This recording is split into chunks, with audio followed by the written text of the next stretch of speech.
आने वाले एपिसोड 28 में विवेक और डॉली के माफी मांग लेने के बाद भी घर का माहौल भारी बना रहता है। कुशाल के मन में जो दर्द और आक्रोश बैठ चुका है वह किसी भी तरह खत्म होने का नाम नहीं लेता। बाहर से वह सबको दिखाता है कि उसने माफ कर दिया है, लेकिन उसके भीतर हर पल यह कसक जलती रहती है कि क्यों उसे और इंदु को इस अपमान और धोखे का सामना करना पड़ा। यही कसक उसकी आंखों में साफ झलकने लगती है। इसी बीच विवेक अपने कमरे में बैठा खुद को दोषी मानते हुए सोचता है कि शायद उसने गलती से ऐसे शब्द बोल दिए जिनसे कुशाल का दिल और यादा टूट गया। वह चाहता है कि किसी तरह कुशाल को समझा सके, लेकिन अब उसे एहसास होता है कि हालात पहले जैसे नहीं हो सकते। वही डॉली अपने ही अपराध बोध में घिरती जा रही है। उसे लगता है कि चाहे वह कितनी भी माफी मांगे कुशाल और इंदु की नजरों में वह कभी भी साफ नहीं हो पाएगी, और यह बोझ उसके दिल पर और घराता चला जाता है। बड़ी मालकिन अब इस पूरे मामले को एक सबक की तरह पूरे घर के सामने पेश करती है। वे सभी से कहती हैं कि इस घटना ने घर की नियम को हिला दिया है और अब हर किसी को संभल कर चलना होगा। उनकी नजरें खासतौर पर डॉली पर टिक जाती हैं और वे बिना नाम लिए उसे ताने देती है कि जब घर की औरत ही अपनी जिम्मेदारी नहीं निभा पाती तो पूरे परिवार पर दाग लग जाता है। ये बातें सुनकर डॉली रोने लगती है और इंदु तुरंत उसके पास जाकर उसे ढांढस बंधाती है।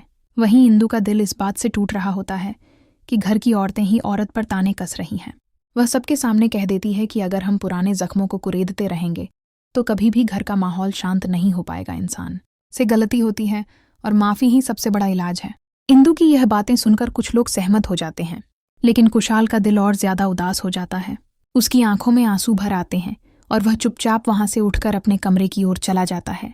वही कुशाल कमरे में अकेले बैठा बीते दिनों को याद करता है। उसे वह हर पल याद आता है जब उसने विवेक और डॉली पर भरोसा किया था और फिर कैसे वही भरोसा चकनाचूर हो गया। उसे लगता है कि इस धोखे ने सिर्फ रिश्तों को ही नहीं तोड़ा, बल्कि उसके दिल की मासूमियत को भी खत्म कर दिया है। वह आईने में खुद को देखकर सोचता है कि क्या कभी फिर से वह पहले जैसा हो पाएगा, या यह दर्द उसकी जिंदगी का हिस्सा बन चुका है। इधर विवेक कुशाल के पास जाने की कोशिश करता है, लेकिन हर बार कदम बढ़ाकर पीछे हट जाता है क्योंकि उसे डर है कि उसकी मौजूदगी कुशाल को और आहत न कर दे। वहीं डॉली अपने कमरे में अकेली बैठी इंदु की कही बातों को याद करती है और सोचती है कि शायद अब उसे खुद को साबित करने के लिए कुछ करना होगा ताकि परिवार का भरोसा फिर से जीत सके। कि वहीं जब बड़ी मालकिन यह फैसला सुनाती है कि अब से घर के हर सदस्य को अपनी जिम्मेदारी और वचन का पालन करना होगा, वरना इस घर में उसकी कोई जगह नहीं होगी।